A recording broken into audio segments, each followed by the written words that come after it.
একটা কুত্তা কিনলাম, এই কুত্তার নাম জুয়েল।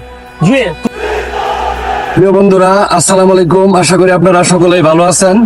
তো হচ্ছে যে দেখতে পাচ্ছেন আমাদের সোনার ফসল ধান, তো আমরা ধান কাটতেছি। এর ফাঁকে একটা কথা বলতে চাই বিল্লাল ভাই এবং জুয়েল ভাই, আপনাদের উদ্দেশ্যে এই ভিডিওটা। তো এখন হচ্ছে যে আজকে আকাশের অবস্থা অনেক খারাপ, এর মধ্যে হচ্ছে যে কাটতেছি ধান, ঠিক আছে।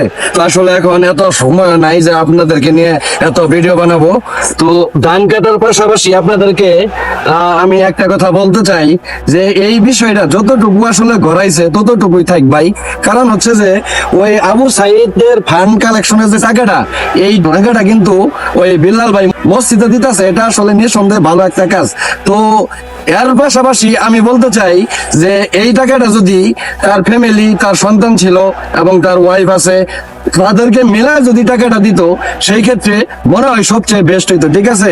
তো আসলে আমি এত কিছু বলতে চাই না, আর আমি হচ্ছে যে এত কিছু বুঝিও না, আকাশের অবস্থা একেবারেই খারাপ, আর বেলাও গেছে গা, এখন ধান কাটতেছি। আপনাদের যদি ভিডিওটা অবশ্যই ভালো লাগে, লাইক কমেন্ট শেয়ার করবেন। সকলে ভালো থাকবেন, সুস্থ থাকবেন। আসসালামু আলাইকুম।